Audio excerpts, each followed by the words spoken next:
I need to get this out because what happened 5 months ago still makes me furious every single time I think about it. And now, the consequences are rolling in, and I'm watching it all unfold exactly like I knew it would.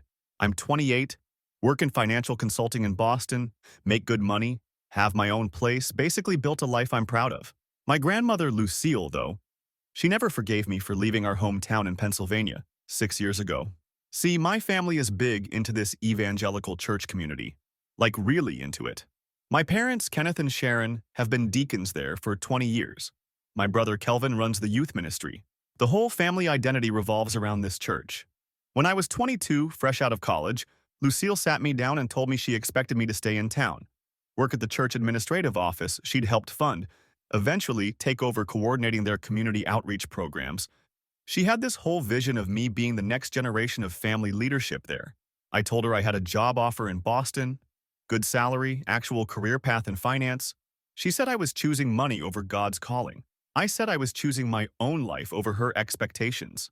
That conversation ended with her telling me I was breaking her heart and disappointing everyone who'd invested in raising me right. I moved to Boston anyway. Over the next 6 years, every family gathering was tense. Lucille would make pointed comments about my absence from church, my fancy apartment, my career focus. She'd compare me to Kelvin, who stayed local and devoted. My parents would sit there silently while she did this. Kelvin would nod along like I was the family disappointment. But here's what nobody knew. 3 years ago, when Lucille's health started declining, she got worried about her assets. She owned 2 rental properties in town and the house she lived in. She called me, not my parents, not Kelvin, but me, because I work in finance and she trusted my expertise on estate planning. I spent months helping her set up her affairs. During those conversations, she'd sometimes soften, tell me she understood why I left, even if she didn't agree with it. We had this weird dual relationship where publicly she condemned my choices, but privately she relied on my professional knowledge. I advised her on the properties, on her accounts, on how to structure everything. She signed documents I prepared. Legal, all of it. She made decisions based on my recommendations about protecting her assets from potential care facility costs. Down the line, I was thorough. I was professional. I was also calculating every single step because I knew that eventually she'd make some grand gesture to punish me publicly for leaving. Fast forward to last October. I got a call from Kelvin telling me Lucille wanted the whole family at church that Sunday. Special announcement. I asked what it was about. He said, just show up. It's important. Grandmother requested everyone be there. I drove the 3 hours back home. Walked into that massive church sanctuary, 400 people in attendance for their regular service. My parents were in the front row. Kelvin was sitting with his wife. There was an empty seat next to my dad, and I took it.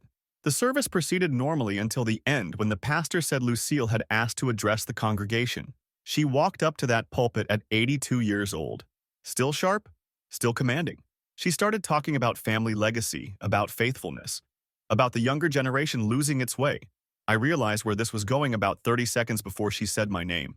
She told everyone there that I had abandoned my family and my faith for a corporate job, that I chose money over the people who raised me, that I picked career advancement over love and community. She said I represented everything wrong with young people today. Then she announced that she was removing me from her will entirely, that I was dead to her and dead to God as far as she was concerned, and that I would not inherit a single thing from her when she passed. But she wasn't done. She pulled out scissors from her pocket. Actual scissors. She had someone bring up these enlarged family photos, the kind we'd taken at reunions over the years. Professional prints in nice frames. She cut my face out of every single one, cut around my head while 400 people watched, while my parents sat 3 feet from me and said nothing, while Kelvin looked straight ahead like this was perfectly reasonable. Then she announced that our cousin Pauline, who'd recently moved back to town and joined the church, would be her primary heir. Pauline, who'd always been around peripherally, but never that close to Lucille. She called Pauline up to the front and hugged her, said, "This is what a devoted family member looks like. This is someone who deserves her love and her legacy." I sat there through every word, every single word, watched my face get cut from those photos, watched people in that congregation nod along like she was making perfect sense. Some of them I'd known my entire childhood, Sunday school teachers, family friends. They just accepted this public humiliation as justified. When she finished and walked back down from the pulpit, I stood up. I walked to her while everyone watched. I kissed her on the cheek. She went completely still. I leaned close enough that only she could hear me, and I reminded her of one specific thing. one detail from all that estate planning we'd done together. Her face went white, actually white. She grabbed the pew next to her. I smiled at her, told her I loved her, and I'd pray for her like she'd taught me. And I walked out of that church. I got in my car and drove back to Boston. My phone started blowing up within an hour. My dad called 6 times. My mom texted saying I'd humiliated Lucille and owed her an apology. Kelvin sent this long message about how I'd always been selfish, and now I'd proven it by making a scene. I didn't respond to any of them. I was done. Lucille died in February. Heart attack, sudden, she was gone within a day. I didn't go to the funeral. My parents called and told me I should be there regardless of what happened. I said no. Kelvin called and said I was a coward. I said he could think whatever he wanted. Here's where it gets interesting. About 3 weeks ago, 144 days after her death, to be exact, I got a call from Pauline. She was crying, actually sobbing into the phone. She said they'd just met with Lucille's estate lawyer, and there was nothing. The properties were already transferred out of Lucille's name years ago. The house had liens against it. There were debts, credit cards Lucille had apparently maxed out, medical bills from her last years that nobody knew about. The estate was negative. Pauline kept saying she didn't understand, that Lucille promised her everything, that the lawyer said someone else had control of the properties now but wouldn't say who.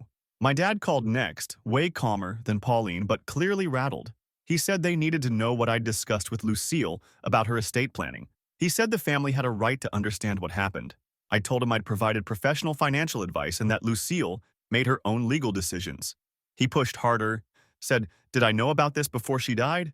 I said I knew exactly what her financial situation was and had for years.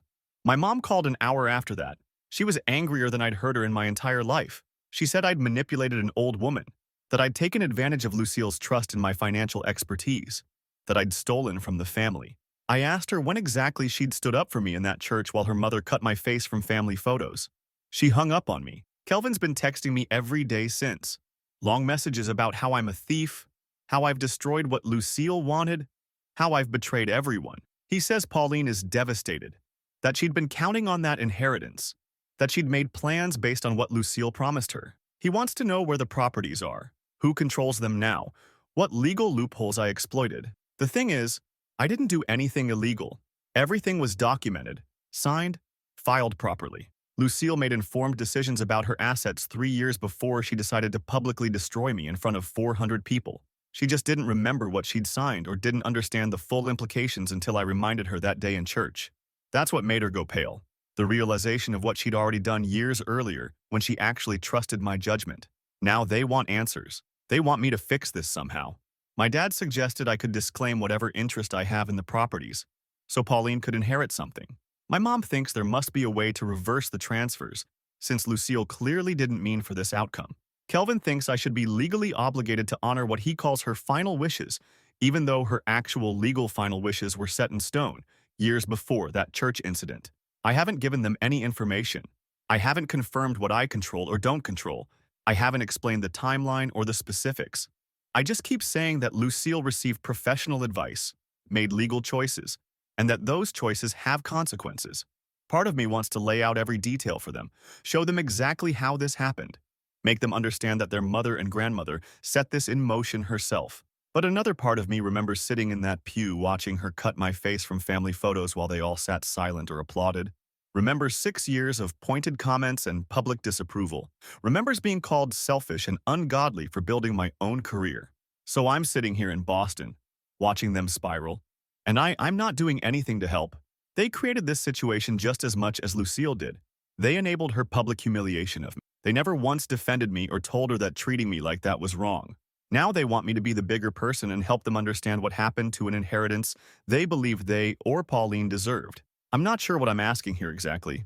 Maybe just needed to put this all somewhere because nobody in my family will actually listen to what I'm saying. They just keep demanding information like they have a right to it, when they spent years treating me like I had no right to make my own life choices. Update 1. Okay, so the comments on my last post were wild.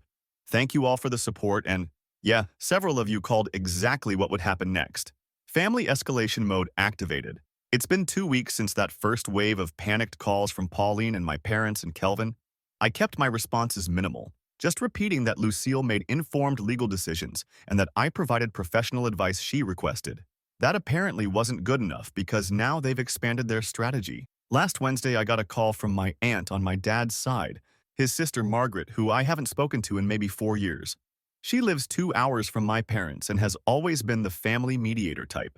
She opened with how concerned she was about family unity and how tragic it was that Lucille's death was causing this division. I let her talk for about 5 minutes before I asked her directly what my dad told her about the situation. She said Kenneth explained that I'd helped Lucille with estate planning, but that something had gone wrong, that the estate wasn't distributed how Lucille intended, and that the family needed me to clarify what happened so they could honor Lucille's wishes. Notice how that's phrased. Not that Lucille publicly humiliated me, not that she cut me out of family photos in front of hundreds of people, just that something mysterious went wrong with her estate. I told Margaret the full story, the church incident, every detail, the scissors, the photos, my parents sitting silent, Kelvin nodding along. I told her that Lucille made her estate decisions 3 years before that incident and that those decisions were legally binding regardless of what she said in church later. Margaret got quiet.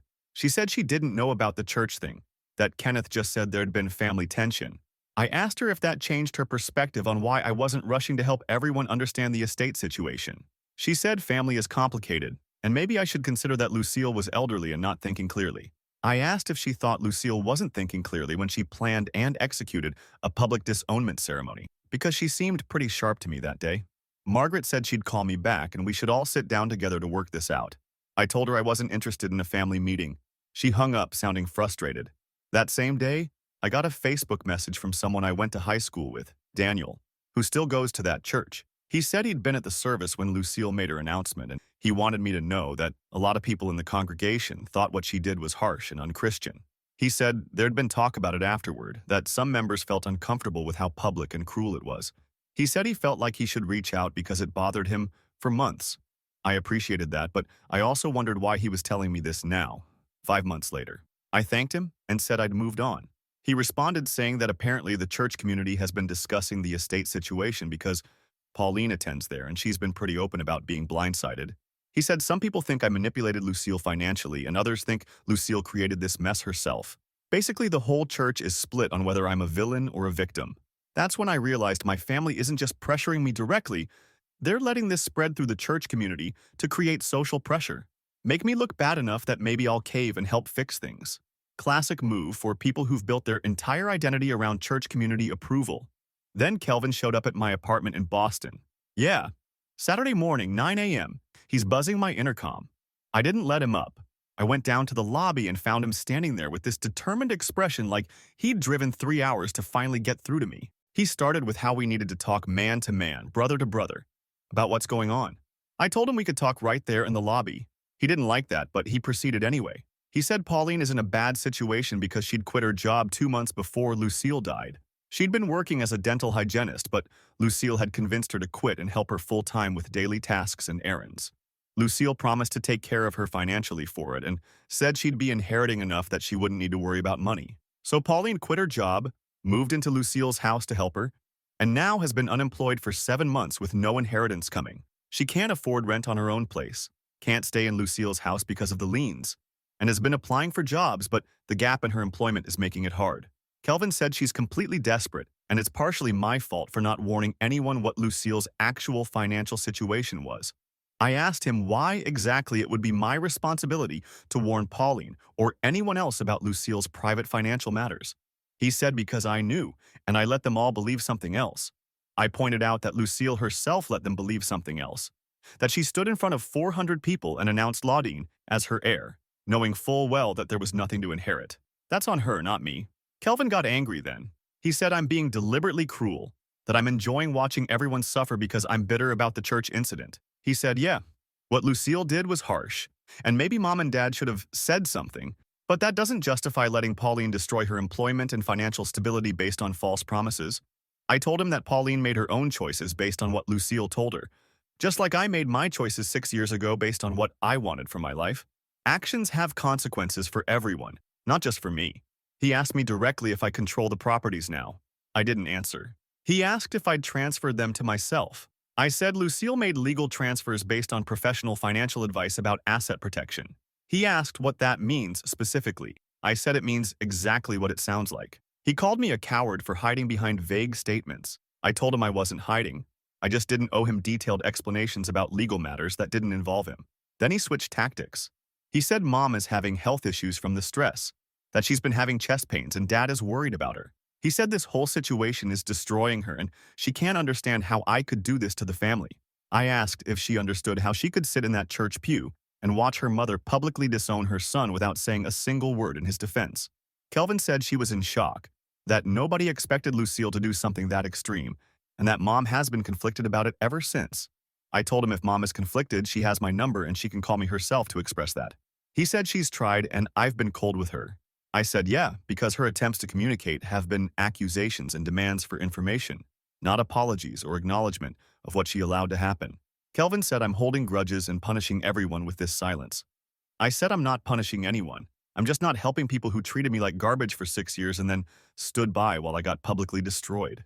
We went back and forth like this for maybe 20 minutes in my apartment lobby. Kelvin kept trying different angles: family loyalty, Christian forgiveness, practical concern for Pauline, mom's health, Lucille's memory, our childhood together. Every angle designed to make me feel guilty enough to explain what happened with the estate or help fix Pauline's situation. Finally, I asked him what he actually expected from me. He said at minimum, I should meet with the family and a lawyer and explain the estate situation fully so everyone understands what happened. He said if I do control the properties, I should consider selling one and splitting the proceeds with Pauline, since that's clearly what Lucille intended before she got angry with me. He said it would be the right thing to do, the thing that would restore family peace. I told him no, just flat no. I'm not meeting with the family, I'm not explaining private legal matters in detail, and I'm definitely not selling anything or giving money to Pauline, because Lucille made her promises based on emotions rather than reality. Kelvin said, I'm being incredibly selfish. I said I learned from the best, gestured to him, and went back upstairs. He texted me about 15 times on his drive back to Pennsylvania. Long messages about family, about how I've changed, about how success and money have made me hard, about how the version of me that moved to Boston 6 years ago wouldn't have been this cold. I didn't respond to any of it. But here's what got me. Sunday evening, my dad called. Not angry like before, actually calm. He said he understood I was hurt by what happened at church and that maybe he should have handled that differently. He said he and mom were in an impossible position that day, that Lucille had planned it without telling them, and they were caught off guard. He said they've always been caught between supporting me and respecting Lucille's feelings about my choices. I asked him why respecting Lucille's feelings was more important than defending their son from public humiliation. He said it wasn't more important, it was just complicated because Lucille was elderly and set in her ways, and they didn't want to make things worse by causing a scene. I pointed out that Lucille caused the scene. He agreed, but said fighting with an old woman in church wasn't going to help anything. Then he said the real reason he called. He wanted to know if I'd be willing to at least clarify whether Lucille transferred the properties to me specifically or to some kind of trust or entity. He said they're not trying to take anything from me. They just want to understand what happened. He said if I'm the owner now, then legally that's fine. But they deserve to know the truth so they can stop wondering and move forward. I asked him what they'd do with that information. He said it would give them closure. I said it sounds like they want confirmation so they can decide whether to pursue legal action or pressure me differently. He denied that, but not convincingly. I told him I'd think about it and let him know. He said, please do, that this uncertainty is tearing the family apart. The thing is, I know exactly what they're doing. They're trying every approach: emotional manipulation through Margaret, social pressure through the church network, practical sympathy through Pauline's situation, health concerns with mom, direct confrontation with Kelvin, and now diplomatic reasoning with dad. They're systematically working through every angle to either get information or make me feel guilty enough to give up what I have. And yeah, part of me feels bad for Pauline. She got used by Lucille just like I did, just in a different way. Lucille used her to punish me, and then left her with nothing. But that's Lucille's fault, not mine. I didn't tell Pauline to quit her job. I didn't promise her an inheritance. Lucille did that knowing exactly what her financial situation really was. What they don't seem to understand is that I've been angry about this for years. Not months, years. Every family gathering where Lucille made comments. Every conversation where my parents failed to defend my choices. Every time Kelvin acted like staying local made him morally superior. I didn't just get hurt in October and start reacting. I've been preparing for something like this since I helped Lucille 3 years ago with her estate. I knew she'd eventually do something to try to punish me publicly, and I made sure that when she did, I'd have the last word. So no, I'm not caving to the family pressure campaign. I'm not explaining the details they want. And I'm definitely not fixing the mess Lucille created when she promised things she couldn't deliver to punish me for living my own life. Several people commented on my last post asking what I specifically whispered to Lucille in church that day. I told her exactly which properties she'd transferred and when, and I reminded her that all the paperwork had been filed years ago. That's what made her go pale. The realization that her grand gesture of disowning me was meaningless because she'd already signed over the main assets she thought she'd be leaving to someone else. They want information. They want closure. They want me to fix their problems. What they're going to get is exactly what they gave me for 6 years. Nothing. Update 2. Buckle up, because the last 3 weeks have been absolutely insane, and the situation has spiraled in ways even I didn't fully anticipate. So after Kelvin's failed visit to Boston and my dad's diplomatic phone call that went nowhere, things got quiet for about 5 days. I figured they were regrouping, trying to decide on their next move. Turns out they were dealing with a bunch of new problems that stemmed directly from Lucille's estate situation. First major development, Pauline had to move out of Lucille's house. The bank that holds the lien gave her until the end of March to vacate because they're moving forward with foreclosure proceedings. She'd been living there rent-free since Lucille died, trying to figure out her next steps. But that deadline hit and she had nowhere to go. Her parents live in Florida, and apparently their relationship is rocky, so that wasn't an option. Guess where she moved? Into my parents' house. Kenneth and Sharon offered because what else could they do? She's family, and she's in crisis partially because of Lucille's promises. So now my childhood home has my parents plus Pauline living there, which I learned about through a very tense phone call from my mother 2 weeks ago. Mom called on a Thursday evening and she sounded exhausted. She said they needed to talk about practical matters regarding Lucille's estate. I asked what practical matters since the estate was settled legally years ago. She said there are debts that need to be addressed and they're trying to figure out who's responsible for what. Apparently, Lucille had about $30,000 in credit card debt across 3 cards, plus medical bills from her last 2 years that insurance didn't fully cover, adding another $18,000. The estate lawyer told them that debts get paid from estate assets before any distribution to heirs, but since there are no assets, the debts basically die with Lucille unless someone voluntarily takes them on. My mom seemed to think I should contribute to paying these debts since I benefited from Lucille's estate planning. I asked how exactly she figured I benefited. She said, well, clearly I must have gotten something out of helping Lucille 3 years ago. Otherwise, why would I have spent so much time on it? I told her I got paid for my professional services at my standard consulting rate, that Lucille paid me for the hours I worked on her estate planning just like any client would. Mom went quiet. She asked how much Lucille paid me. I said that's between me and my former client, which is true. Client confidentiality applies even after death. She said I was hiding behind professional ethics to avoid admitting I took advantage of an elderly woman. That's when I asked her directly why she called. What did she actually want from this conversation? She said she wanted me to acknowledge that Lucille's debts are a family responsibility and that we should all contribute to settling them. So Lucille's name isn't left with bad credit and unpaid bills. I pointed out that Lucille is dead and doesn't need credit anymore. Mom said it's about honoring her memory and not leaving a mess for others to clean up. I asked if Kelvin was contributing to these debts. She said Kelvin is dealing with his own financial situation right now and can't help much. I asked what that meant. She said that's between him and his wife, but things have been tight for them lately. I asked if they'd been counting on an inheritance from Lucille to help with their finances. Mom didn't answer directly, but the silence said everything. Then she shifted to Pauline. She said having Pauline in the house is stressful for everyone because Pauline is depressed and anxious about her situation, spending most days applying for jobs but not getting callbacks because of her employment gap. She said Pauline cries a lot and keeps talking about how Lucille promised she'd be taken care of. Mom said it's hard to watch someone suffer like that knowing my choices contributed to it. I told her my choices didn't contribute to anything. Lucille's choices to promise things she couldn't deliver contributed to it. Lucille's choice to publicly humiliate me in church contributed to it. Lucille's choice to prioritize punishment over honesty contributed to it.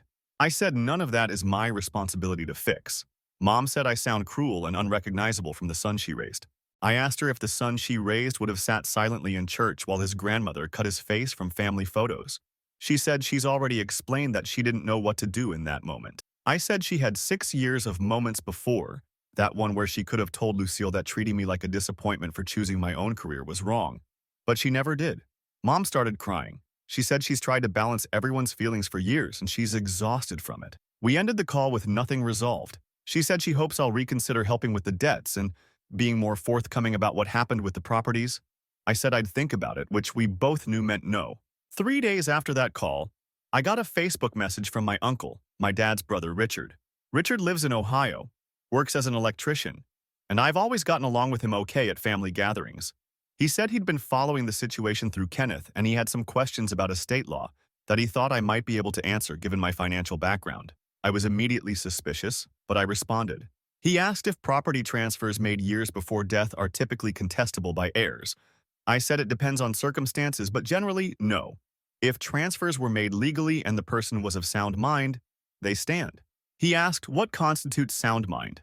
I said basically that the person understood what they were doing and wasn't being coerced or manipulated. He asked if family members could argue that financial advisors who stand to benefit from certain arrangements might constitute a conflict of interest. That's when I realized Richard wasn't asking theoretical questions. He was fishing for information about whether the family could build a legal case against me. I asked him directly if they were consulting lawyers about contesting Lucille's estate transfers. He said they were exploring options to understand what happened and whether anything could be done. I told him good luck with that and stopped responding. But here's where things get really messy. Last week, Kelvin's wife, Amanda, reached out to me through Instagram DM. Amanda and I have never been close, but we've been cordial at family events. She said she needed to talk to me privately about something that didn't involve Kelvin or my parents. I was curious, so I agreed to a phone call. Amanda told me that she and Kelvin are in a bad financial situation. They took out a home equity loan 2 years ago to renovate their kitchen and add a bathroom, planning to pay it back over time. But Kelvin's job at the church doesn't pay much, and Amanda works part-time as a receptionist. They were counting on Lucille's inheritance to pay off a chunk of the loan and give them some breathing room. Now they're struggling with the monthly payments, and their credit card debt from the renovation has been piling up interest. She said Kelvin has been angry and stressed constantly since finding out about the estate situation. He's been obsessing over it, calling lawyers, researching estate law online, convinced there must be a way to prove I manipulated Lucille. Amanda said she's watched him spiral and she's worried about his mental state. But more than that, she wanted me to know that Kelvin pushed Lucille to make those promises to them. He specifically told Lucille that they needed help financially and she'd said she'd take care of them when the time came. I asked Amanda why she was telling me this. She said because she feels guilty about the whole thing. She said Kelvin has always been competitive with me, always felt like he had to prove he made the right choice by staying local while I left. When Lucille started getting upset about my choices years ago, Kelvin encouraged it because it validated his own decisions. He'd tell Lucille that my career success was hollow compared to his meaningful community work. He'd remind her that I missed family events for work trips. He actively fed her negative perspective of me. Amanda said after the church incident, she told Kelvin what Lucille did was wrong and he should have stood up for me. He said I deserved it for abandoning the family. She said that's when she started seeing how much bitterness he'd been carrying about my life choices and success. She said she thinks part of why he's so angry about the estate isn't just the money. It's that once again, I'm coming out ahead while he's struggling. I didn't know what to say to all that. Amanda said she's not asking me to give them money or help them. She just wanted me to understand that there's more going on than just the estate dispute. She said Kelvin won't let this go and I should prepare for him to keep escalating. Then she said something that really stood out. She said Pauline told Sharon that she's been talking to someone at church who knows a lawyer that specializes in elder financial abuse cases. That got my attention. I asked Amanda what that meant.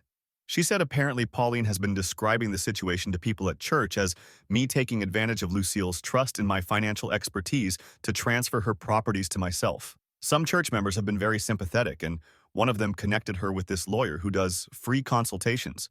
Amanda doesn't know if Pauline has actually met with the lawyer yet, but she's been talking about it. I thanked Amanda for the information and asked her to keep me updated if she hears anything else. She said she would, but I should know that she's in a tough position because Kelvin would be furious if he knew she contacted me. I said I understood and I wouldn't mention it to anyone. 2 days after that conversation with Amanda, my dad called. His tone was different this time, more formal. He said the family has been reviewing options with a lawyer regarding Lucille's estate transfers. He said the lawyer indicated that if there's evidence I used my position as Lucille's financial advisor to benefit myself at her expense, there could be grounds for a civil case alleging undue influence or breach of fiduciary duty. I asked him if they seriously thought they had a case. He said the lawyer seemed to think it was worth exploring, especially given that Lucille publicly disowned me months before her death, which could be interpreted as her recognizing that something was wrong with how her affairs had been handled. I actually laughed at that. I said Lucille disowned me because I chose to live my own life instead of the one she wanted for me, not because of anything to do with her estate planning. Dad said the lawyer found it suspicious that I'd helped Lucille 3 years ago, and she'd transferred properties shortly after. Then, later tried to rectify the situation by publicly removing me from her will. I told him that interpretation was completely backwards. Lucille made legal decisions when she was thinking clearly, then later got emotional and vindictive when I didn't come crawling back to the hometown, and her public display was about punishing me, not correcting some wrong. He asked me directly if I own the properties now. I said I'm not discussing specific details of legal arrangements. He said that refusal to disclose makes me look guilty. I said I don't need to disclose private legal matters to family members who are considering suing me. He said they're not trying to sue me. They're trying to understand what happened. I said then they should request the property records from the county. If they're so curious, it's all public information. That's when Dad said something that actually surprised me. He said they already checked the property records. Both rental properties are held in an LLC that was formed 3 years ago. The LLC's registered agent is a law firm in Pittsburgh. The county records show the properties were transferred to the LLC when it was formed, but the LLC ownership isn't publicly listed in those records. He said they're trying to determine who owns the LLC. I told him that LLC ownership is private information and not something he'd find in public records. He said they could potentially subpoena that information if they filed a suit. I said they could try, but they'd have to prove they have standing and a valid legal claim first, which I doubt any judge would agree they do. He went quiet for a moment, then said, maybe it doesn't have to go that route. Maybe we could all sit down with a mediator and I could just explain the situation and we could work something out. I asked what working something out would look like. He said maybe a settlement where I provide some financial support to Pauline, since she was specifically promised an inheritance, and maybe contribute to Lucille's debts. And in exchange, the family agrees not to pursue legal action. I told him that sounds like extortion. He said it's not extortion. It's family trying to find fair solutions. I said there's nothing to mediate and nothing to settle, because everything was done legally and I'm not paying anyone anything. Dad got frustrated then, and his voice changed. He said, I'm being selfish and vindictive, that I'm punishing the whole family for what Lucille did, and innocent people like Pauline are suffering because of it. I said Pauline is suffering because Lucille lied to her, just like Lucille lied to everyone about what she actually had to give. He said I could have warned them. I said I had no obligation to warn anyone about my client's private financial matters. Then he played the mom card. He said Sharon had to go to the hospital last week for chest pains. They ran tests and her heart is fine, but the doctor said it's stress-related and she needs to reduce stress in her life. He said this whole situation is literally making my mother sick, and I don't seem to care. I asked him if he told the doctor that the stress is coming from her mother's choices and her own failure to address family dysfunction for decades. He said that's a cruel thing to say. I said it's a true thing to say. We ended that call badly. He said, I've become someone he doesn't recognize and I'm destroying this family. I said the family destroyed itself years ago when everyone chose Lucille's approval over basic decency and honesty. Here's the thing that's driving me crazy about all of this. They keep acting like I'm the one who created this mess. Like I manipulated Lucille or deceived everyone or maliciously planned this outcome. But 3 years ago when Lucille asked for my help, I gave her straightforward professional advice about protecting her assets. She made informed decisions based on that advice. She signed documents she read and understood. Everything was legal and above board. The part they can't accept is that she made those decisions while she still trusted my expertise before she decided to publicly destroy me. They think the estate planning and the church incident are connected, like I was planning revenge even back then. But that's not what happened. Back then, I was still trying to maintain a relationship with her despite the tension. I was still showing up to family events and trying to make it work. It was after years of her constant criticism and my family's enabling that I realized she'd eventually do something to really punish me. And when I helped her with the estate planning, yes, I made sure everything was structured in a way that protected her assets legally. And yes, I understood that those protections would benefit whoever ended up controlling those assets. And yes, I positioned myself to be that person because I knew I was the only one in the family who actually understood what was happening. But it was all legal, all documented, all done with her full knowledge and consent. Now they want to rewrite history and claim I manipulated her because they can't accept that Lucille herself created this situation by making promises she couldn't keep while simultaneously alienating the one person who actually helped her plan appropriately. And the rental income thing that Dad mentioned? Yeah, the properties generate rental income. Have been for years. That income goes to the LLC, which manages the properties and pays expenses. I'm not going to confirm who controls the LLC, but let's just say that whoever does control it has been receiving monthly rental income for 3 years while watching my family treat me like garbage. I've got Pauline living in my parents' house crying about her situation. I've got Kelvin spiraling into obsession and financial stress. I've got my mom having stress-related health issues.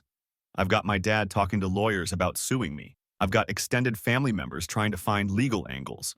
I've got church community members gossiping and judging. And through all of it, not one person has actually apologized for what happened in that church. Not one person has said, hey, maybe we shouldn't have let Lucille do that to you. Maybe we should have stood up for you. Maybe we were wrong to enable her behavior for years. It's all about how I'm hurting them now, about how my choices are causing problems, about how I need to fix things.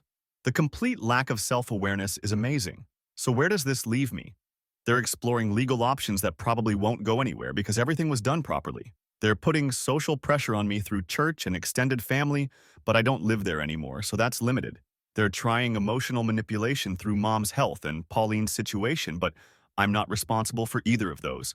And they're trying to extract information about the LLC ownership, which is private and staying that way.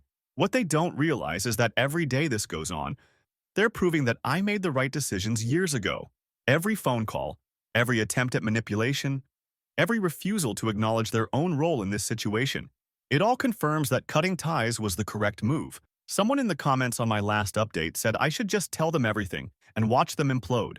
I'm starting to think that might be the move. Not because I owe them explanations, but because watching them realize the full scope of what Lucille actually did to them might be the only way this ends. They think they know what happened. They have no idea. Final update. This is my last update because this situation has reached its conclusion, and I'm done giving this family any more of my mental energy. After my last post, Kelvin became relentless with daily texts about family responsibility. My dad called every few days trying different approaches. My mom sent me a 6-page letter about her disappointment. The lawyer consultations went nowhere. 3 different attorneys told them that if the property transfers were legal with proper documentation and Lucille was competent, there's no case. The public disownment actually hurt their position because it showed Lucille making emotional decisions, not correcting financial ones. 2 weeks ago, my dad called and said the family wanted one meeting to discuss this face-to-face. He said if I had nothing to hide, I should be willing to sit down and explain myself. I talked to my own lawyer first. She said I had no legal obligation, but if I wanted closure and to end their harassment, laying out the facts might accomplish that. I realized I did want to see their faces when they understood what Lucille had actually done. I agreed to meet in a Pittsburgh conference room, halfway between Boston and their hometown. My attorney would be present. This was the one and only time I'd discuss this. My dad agreed immediately. The meeting was last Thursday. My parents, Kelvin and Pauline, arrived together. We sat across from each other at this conference table. My mom looked like she'd been crying. My dad had this stern expression. Kelvin looked angry. Pauline looked desperate. My dad started by asking if I own the LLC that holds Lucille's former properties. I said yes, I am the sole owner. The shift in the room was immediate. Pauline made this sound like she'd been punched. Kelvin's jaw clenched. My dad asked when the LLC was formed and when the properties were transferred. I said March 3 years ago, properties transferred April that year. He asked why Lucille would do that. I said because I advised her to protect those assets from potential creditors and care facility costs. My lawyer added that all documentation shows Lucille had independent legal counsel and signed affidavits confirming she understood the transactions. Kelvin said there's no way Lucille would agree to give me her properties outright. I asked if he thought his grandmother was stupid. He said I took advantage of her age. I said she was 79, still managing finances, still driving, still running circles around everyone at church. She wasn't incompetent. She made calculated decisions. Pauline asked why Lucille would promise her the properties if she'd already transferred them. This is where I started enjoying myself. I said Lucille promised Pauline those properties 18 months ago, a full year and a half after legally transferring them out of her name. She made promises she couldn't keep because she was angry at me and wanted to punish me by elevating someone else. My mom asked what I meant. I said Lucille spent years disapproving of my choices. When Pauline moved back and started attending church regularly, Lucille saw an opportunity to replace me with someone who fit what she wanted.